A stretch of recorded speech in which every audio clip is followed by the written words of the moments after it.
सो सबसे बड़ा सवाल अभी आ रहा है कि आफ्टर सुप्रीम कोर्ट का जजमेंट सब कैटेगराइजेशन के बाद, जहाँ पे बिहार में we know Musahar community, Mahadalit community, जिन लोगों से रिप्रेजेंटेशन कभी भी प्रॉपरली नहीं आया except one case Jitan Ram Manjhi, इसके बारे में आपका क्या ख्याल है? क्योंकि रामविलास पासवान का पॉलिटिक्स सोशल जस्टिस पॉलिटिक्स, जो एलजीबी का पॉलिटिक्स है, इसमें आप कैसे करके इसको देख रहे हैं? सामाजिक न्याय, सोशल जस्टिस का आपने जिक्र किया। अपने नेता, अपने पिता आदरणीय रामविलास पासवान जी की उसी सोच को लेकर मैं भी आगे बढ़ने का काम कर रहा हूं। ऐसे में जब आप सामाजिक न्याय की बात करते हैं, आपको समाज के हर उस वर्ग को समझना होगा, उसके इतिहास को जानना होगा, जिसकी वजह से संभवतः समाज में आज भी उस वर्ग को समानता नहीं मिली है, इक्वालिटी नहीं मिल पाई है। ऐसे में जब अनुसूचित जाति की आप बात करते हैं, we need to understand, I think मैं आपके क्वेश्चन को जो मैं समझाऊं कि आप वर्गीकरण के बारे में पूछ रहे हैं कि ये जो सब कैटेगराइजेशन की चर्चा जो सुप्रीम कोर्ट ने अपने ऑब्जर्वेशंस में की है और जिसका मैंने खुलकर विरोध भी किया है, सब कैटेगराइजेशन अनुसूचित जाति में नहीं हो सकता। क्यों?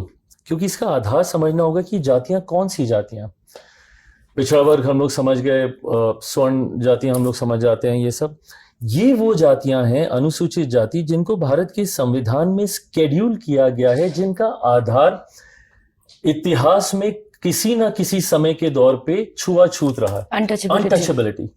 Untouchability is the only criteria जिसके आधार पर इन जातियों को शेड्यूल कास्ट में भारत के संविधान में जगह दी गई। अब जैसे ट्राइबल्स हैं, उनका अपना ट्राइबल कैरेक्टरिस्टिक होता है, सारी चीजें हैं, उस वजह से उनको शेड्यूल ट्राइब में डाला गया और हम इधर बाकी जातियों को इधर शेड्यूल कास्ट में डाला गया।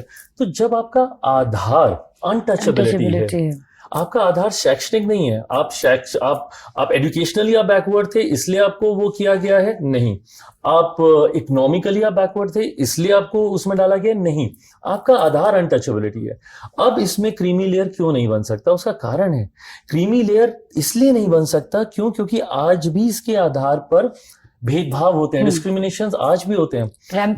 We have examples, recent example, when an IPS officer को सिक्योरिटी मांगनी पड़ती है, आईपीएस ऑफिसर को सिक्योरिटी मांगनी पड़ती है अपनी बारात निकालने के लिए। आज भी उदाहरण मिलते हैं कि दलित युवक को घोड़ी पे चढ़ने से रोका जाता है, दलित परिवार को मंदिर में प्रवेश करने से रोका जाता है।